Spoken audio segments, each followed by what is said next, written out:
Konnichiwa, my name is Logan Charles Luna, and this is going to be a review of the Netflix anime Yasuke.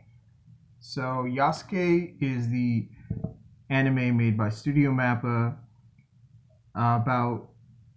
based on the first Black Samurai and only Black Samurai, Yasuke. So, Yasuke is an actual historical figure in Japan, and there was actually going to be a live action Yasuke movie with Chadwick Boseman. I don't know what's going on with that now that, of course, unfortunately, Chadwick Boseman has passed away. So there might be recasting, or the project might just be on hold indefinitely for a while. But now we're going to talk about the Studio Mappa produced anime that premiered on Netflix, I think last Friday.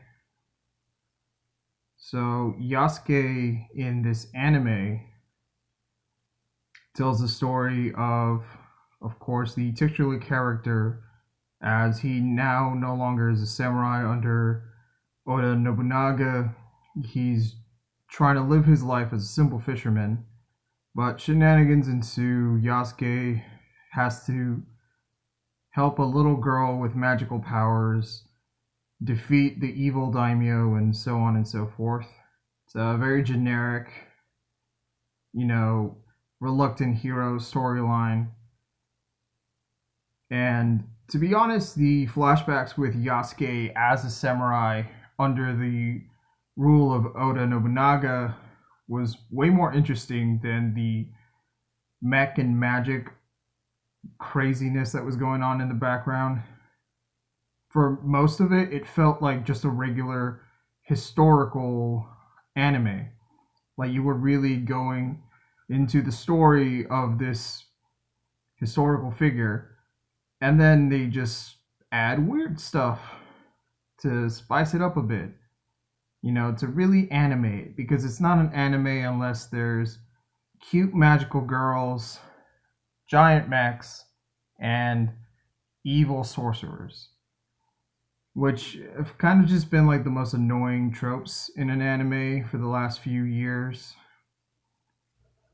And I really felt like this anime would have benefited a lot more if it was just a straight up historical anime talking about Yasuke and like his actual life. Because if you're interested, there is no shortage of YouTube videos and articles and books talking about Yasuke and who he actually was. And seeing an anime like that, it would have been a lot more vagabond and a lot less, name any other Netflix anime with mechs and magic. Like even the Pacific Rim show they did, the Pacific Rim The Black, it had mechs, it had kaiju, and then it had weird hybrid science that is basically just magic, where kaiju were turning into humans. Yeah, it's kind of a mess. So I don't know. Like, I'm not going to blame Mappa or the producers or Lakeith Stanfield for it just not landing, because it was a very good anime. It's just that it was short. It didn't really go in depth on who Yasuke was as a character. It felt more like Yasuke was kind of just thrown in there to be a hook for this story that felt rather generic. And the people that made this anime made it very well. And definitely, I wish we just would have gotten more of the regular day-to-day samurai life of Yasuke. Because Yasuke was only a samurai for about a year until Oda Nobunaga was killed and usurped. And he was actually killed and usurped by the guy who, I think it's the same guy, who in the anime, later he and Yasuke have a showdown where he's a demon general now. And he betrayed Nobunaga in the anime.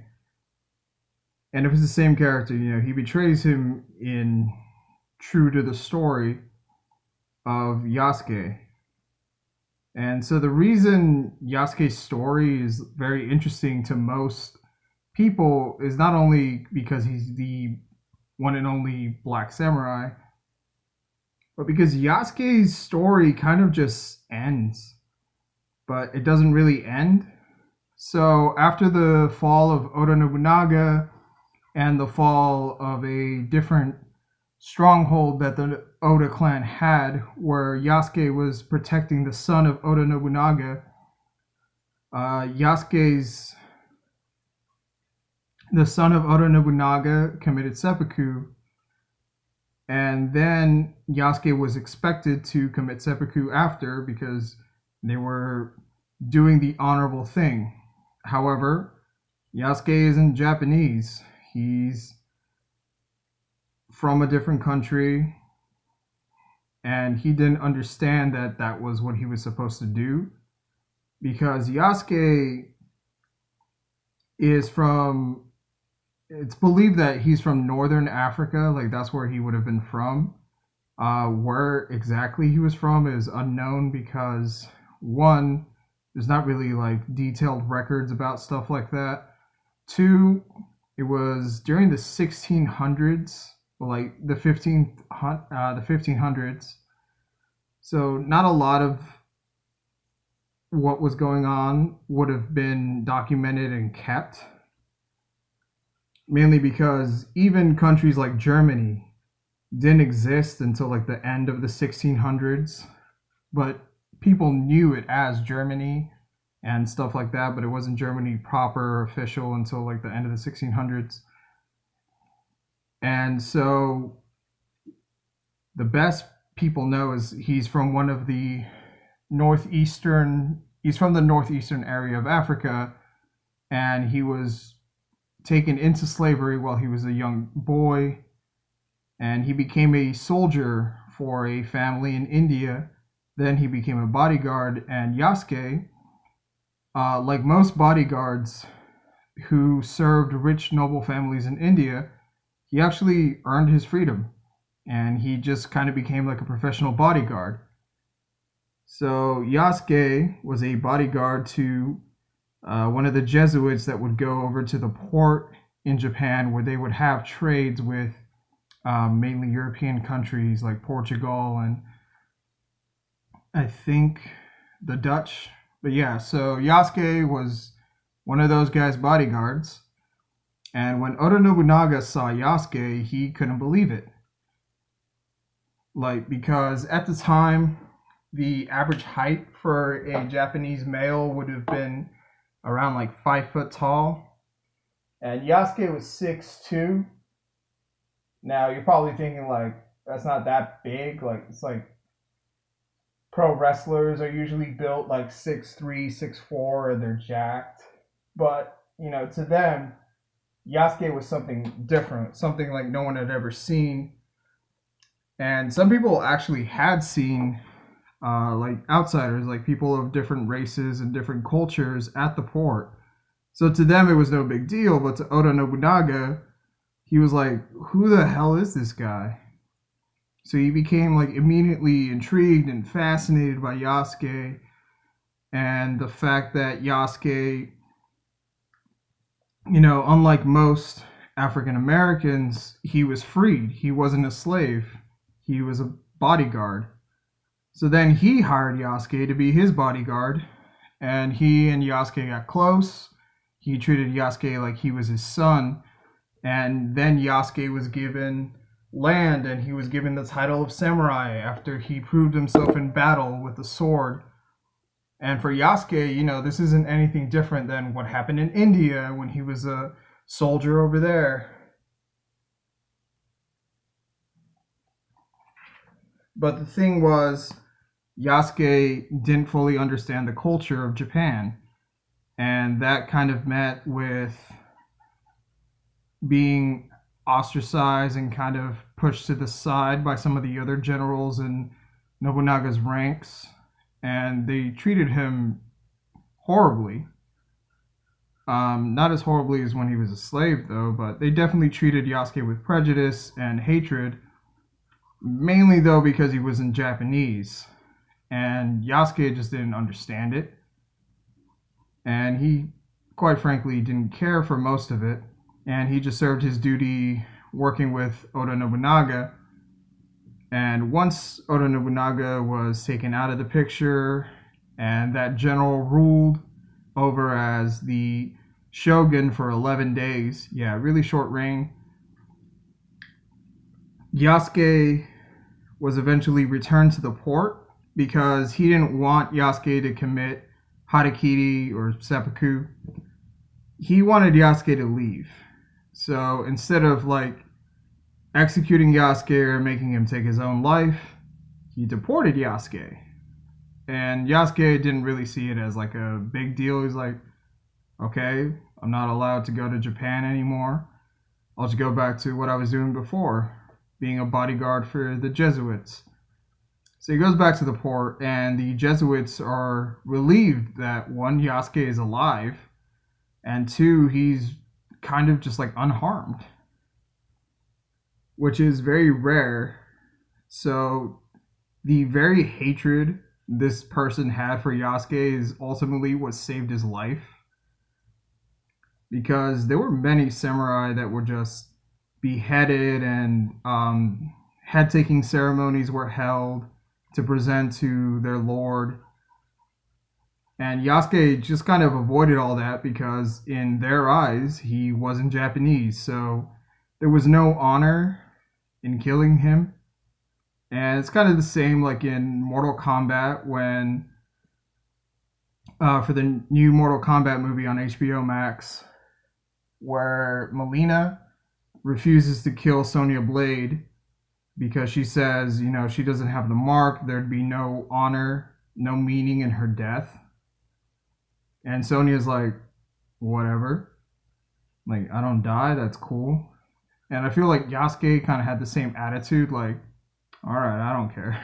Like, as long as I don't die here, yeah, sure. And after that, no one really knows what happened to Yasuke. Yasuke kind of just disappeared. Now, part of that could be, you know, once he went back to his life as a bodyguard or he retired somewhere, he used his real name because Yasuke was a name given to him by Oda Nobunaga, and it was kind of like a localization of his name. So Yasuke wasn't his real name, and to him it was kind of like a nickname his boss had for him. And so once he went back to his normal life or whatever he did, because there are theories that Yasuke, you know, fought under Hideyoshi, who would one day become the new emperor of Japan, and who did serve with Oda Nobunaga as one of his generals during that time. And he's the one that avenged Nobunaga and took over Japan. So he might have fought with him. You know, he might have, like in the show, just become like a boatman or a fisherman and lived a normal life, just retired. But yeah, that's like a big mystery that a lot of people have been trying to figure out. One, what was Yasuke's real name? And two, what did he do? Like, after his journey in Japan with Oda Nobunaga being the first black samurai and just kind of disappearing from recorded history. And most people in Japan know the story of Yasuke because it was a children's book. It was a very popular children's book at the time, during like a few hundred years after Yasuke. There was a children's book where it told the story of a black man from Africa who became a samurai and served under a lord, and it was based on Yasuke and his time with Oda Nobunaga. So I just felt like, again, going back to the main point I had for this review, Yasuke would have been better served as just a regular story about this man. The mechs, magic, and all the other stuff felt very unnecessary. and it was short. It was only 6 episodes, so that also kind of bogged it down a bit.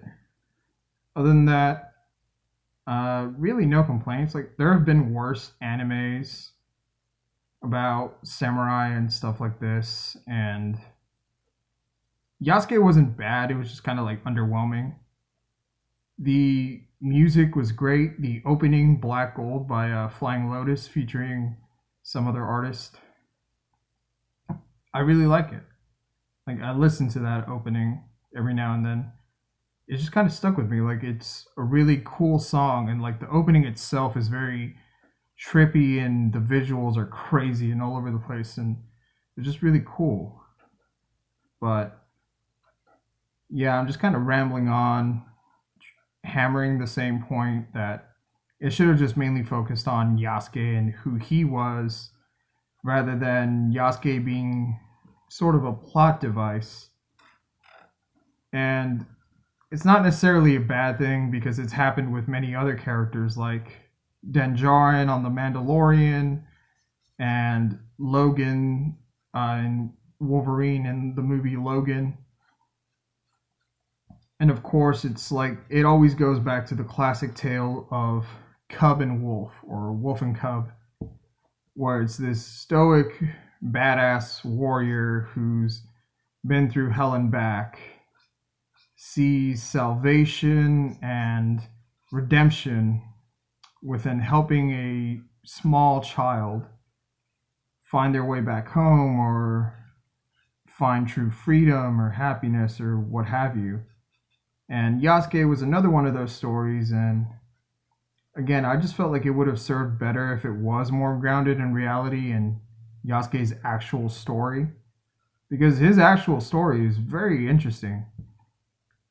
And the magic and the mechs were an unnecessary touch that I hope that there's less of if there ever is another Yasuke anime, another season to it, or just somebody decides to do another Yasuke show where it is more like Vagabond and it focuses on him being a samurai. Alright, that's the end of the video. I'm going to finish up this fan art and then post it. Follow my social media if you want to see it, at LCLX25 on Instagram, Twitter. It's going to be a link to the Patreon if you want to request fan arts, if you want to request special digital commissions, if you want a behind the scenes on the manga I'm working on. Just go to the Patreon, sign up. You'll get a shout out at the end of these YouTube videos. Still don't have a Patreon, still don't do shout outs. I might just get rid of the shout out tier, to be honest. Well, not the tier itself, but just like the shout out perk. Because I doubt anyone really wants to have their name just, as a shout out on these YouTube videos that I just kind of do every now and then, very infrequently.